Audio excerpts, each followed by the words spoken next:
Bonjour à toutes et à tous, je suis content de vous retrouver pour une nouvelle vidéo autour de notre thème favori. Aujourd'hui, on va traiter de la question des symboles du Reiki. Pourquoi avons-nous des symboles dans le Reiki des deuxième degré? À quoi servent-ils? Comment est-ce qu'on les utilise? Et quelles sont leurs origines?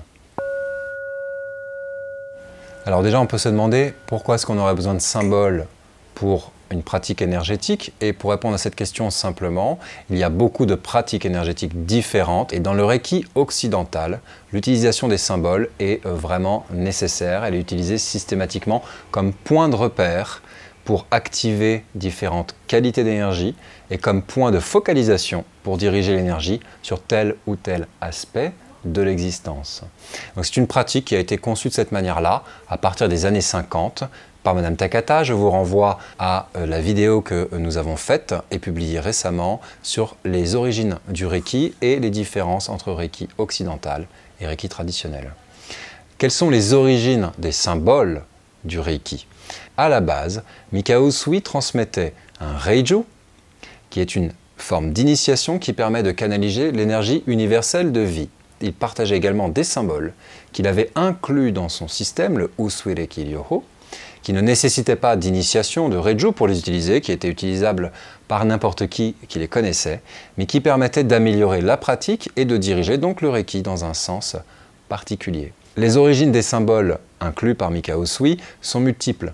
On trouve des symboles qui viennent du Shinto, d'autres du sanskrit et encore d'autres du bouddhisme. Mikao Usui a rassemblé dans son système, qui est un système laïque, qui n'est pas un système religieux, mais bien un système pratique, où on apprend la spiritualité par l'expérience, sans se référer à un livre. Il a donc inclus différentes traditions et des symboles provenant de ces traditions. Les symboles qui sont proposés par Mikao Usui, à la base, sont des shirushi. Ce sont de simples dessins que l'on va tracer, qui n'ont pas de nom, en tout cas on ne va pas forcément dire le nom pour activer l'énergie, et en dessinant le dessin, la forme géométrique qui est dessinée dans la matière informe directement le plan de la lumière, le plan énergétique, le plan spirituel, et une expérience spirituelle devient possible. À partir des années 50, Madame Takata commence à modifier le système qu'elle a reçu de son maître Hayashi, et le Reiki Usui est disparu, en tout cas devenu inaccessible. Le Reiki occidental voit donc naître de nouvelles façons de pratiquer les symboles et d'y avoir accès. On voit apparaître par exemple la nécessité d'être initié pour utiliser ces symboles, ce qui n'était pas présent dans le Reiki Usui, et les symboles ont des noms, ce qui n'était pas le cas en tout cas des nouveaux noms, et surtout il faut prononcer les noms pour activer les symboles, ce qui est particulièrement différent. Madame Takata a adapté le système de Mikao Usui à nos besoins occidentaux. Donc les trois symboles de deuxième degré du Reiki occidental vont permettre de focaliser l'énergie universelle de vie, c'est le symbole de la force, sur ce qui en a besoin, de renforcer le flux et de en amplifier les effets.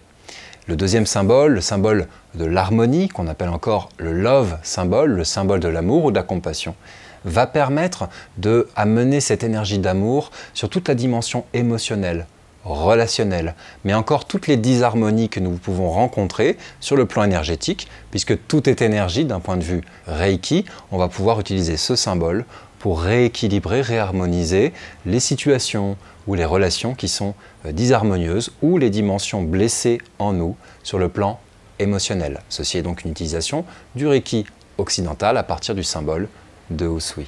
Ensuite, nous avons un symbole qui provient également de Mikao Usui, qui est le symbole de distance, mais dont l'utilisation a été étendue, où beaucoup de développement, d'expériences ont été faites, probablement par Madame Takata la première, en tout cas à partir de Madame Takata, on voit apparaître des envois de Reiki grâce au symbole de distance. On va pouvoir envoyer du Reiki à travers le temps, l'espace, en utilisant ce symbole. Donc une expérimentation qui a été faite à partir de Madame Takata, et dans le Reiki occidental, les symboles permettent d'envoyer le Reiki à tout ce qui en a besoin. Une relation, mais aussi une situation, vous savez, vous imaginez que si vous avez un problème énergétique dans le corps, l'énergie ne circule pas bien et vous aurez votre ventre et votre cœur qui ne pourront pas communiquer. Ça créera donc des disharmonies. On a un problème de circulation d'énergie. Le réflexe en Reiki va être de poser les mains. À partir du Reiki occidental, on va aussi donner du Reiki à des dimensions un peu plus subtiles. Par exemple, vous avez un problème relationnel avec un tiers, c'est peut-être que ce n'est pas un problème de circulation d'énergie dans le corps, mais entre deux personnes, et on va pouvoir, avec ces symboles-là, agir sur ces dimensions. Les symboles de Reiki du deuxième degré dans le Reiki occidental permettent donc d'apporter l'énergie universelle de vie à tout ce qui en a besoin et à ne plus juste rester sur le corps comme c'était dans le cas dans le Reiki de Mikao Usui. On envoie du Reiki à tout ce qui en a besoin et les 3 formes d'énergie qui ont été développées, intégrées par Mikao Usui sont donc 3 repères nous permettant de focaliser l'énergie à des aspects particuliers de l'existence. Alors avant tout, comprenons bien que le symbole n'est pas mystique, magique, il permet juste d'exprimer notre intention clairement, celui d'activer l'énergie à laquelle il est rattaché. Dans le système du Reiki occidental, nous avons 3 symboles au deuxième degré et au minimum un 4e symbole au 3e degré qui est même la maîtrise dans certains systèmes. Et puis on a vu naître arriver beaucoup d'autres symboles sur la même base qui ont voulu se dire « Ok, j'ai cette énergie, comment est-ce que je l'active dans le plan de la matière ?» Puisque c'est une énergie spirituelle que je ne peux pas aller chercher si facilement. Donc ils créent des techniques, des protocoles pour aller la chercher et activer l'énergie qui va avec en traçant un dessin. Et dans le Reiki et bien ailleurs, dans beaucoup de pratiques, on s'est mis à retrouver ces anciennes techniques qui réémergent aujourd'hui, que vous connaissez peut-être, qui n'ont rien à voir avec la tradition de Usui, et on s'est mis à voir de plus en plus de nouveaux symboles. Le Reiki tibétain a 6 symboles, il y a 2 symboles supplémentaires qui viennent du Reiki donc de tradition tibétaine. Le Reiki Holy Fire en a 5, nous avons les 4 symboles du Reiki occidental, plus un 5e symbole Holy Fire, qui est donc la dernier système de William Lyrand, et ensuite nous avons vu naître également le Reiki Karuna et encore d'autres systèmes qui ajoutent encore énormément de symboles selon l'intention du fondateur. Alors vous savez une question qui se pose souvent, pourquoi les symboles doivent être secrets, pourquoi est-ce qu'on doit les garder pour nous, éviter de les transmettre aux autres?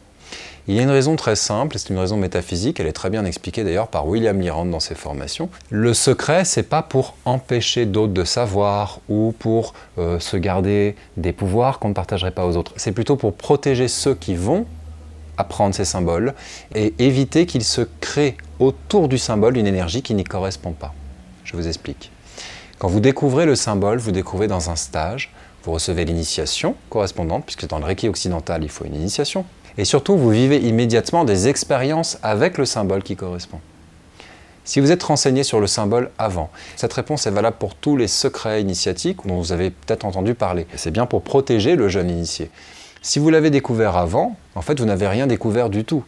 Si vous regardez chez vous les symboles dans un livre, sur Internet, vous n'allez pas vivre une expérience énergétique, il faut être en stage, il faut recevoir l'initiation qui correspond pour cela, mais vous allez projeter votre propre énergie psychique, vos émotions, qui correspondent au plan astral, associées à vos propres croyances, votre représentation de l'énergie, et vous allez entourer votre relation au futur symbole d'une énergie astrale qui n'a rien à voir avec lui. Est-ce que c'est grave? Pour le symbole, non, mais pour vous, vous allez devoir ensuite vous libérer de cette croyance erronée avant de pouvoir vraiment vous laisser faire par l'énergie qui correspond au symbole, qui active donc un niveau d'énergie très élevé, qui n'a rien à voir avec la sphère astrale. Mieux vaut donc y aller de manière vierge, sans attente, en étant ouvert au recevoir l'énergie et se faire une idée après, plutôt que se faire une idée avant de quelque chose qu'on ne peut pas connaître par définition, puisqu'il faut y être pour le savoir.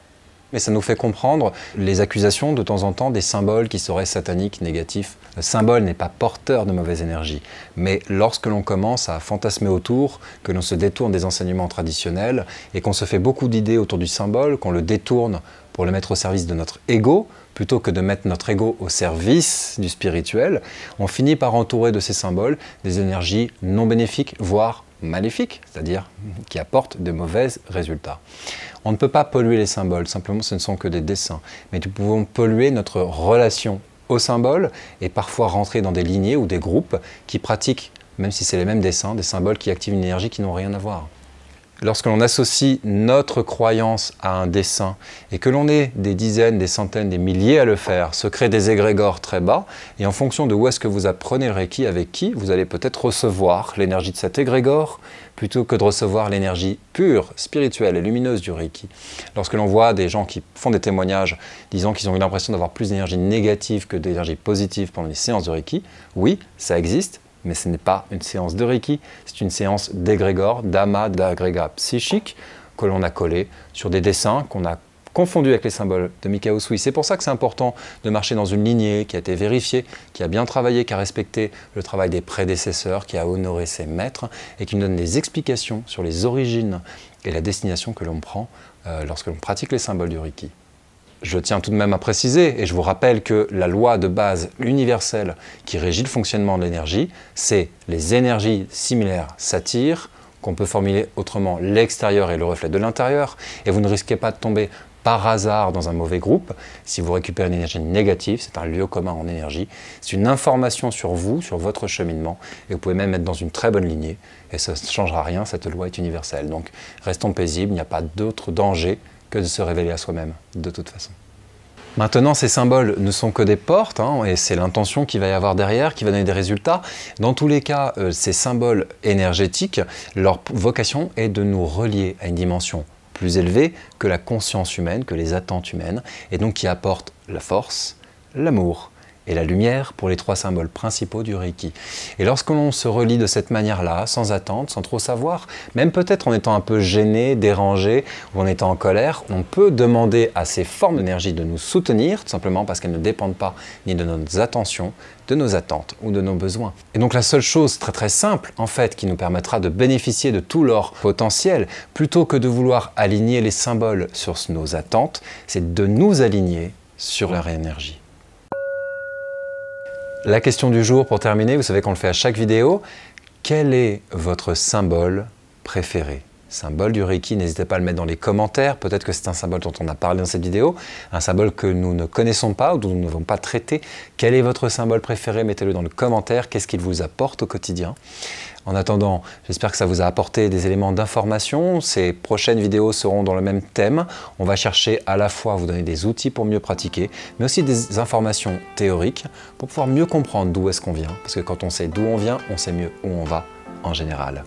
Je vous remercie d'avoir suivi cette vidéo jusqu'au bout et je vous dis à bientôt pour de nouvelles vidéos sur le même thème.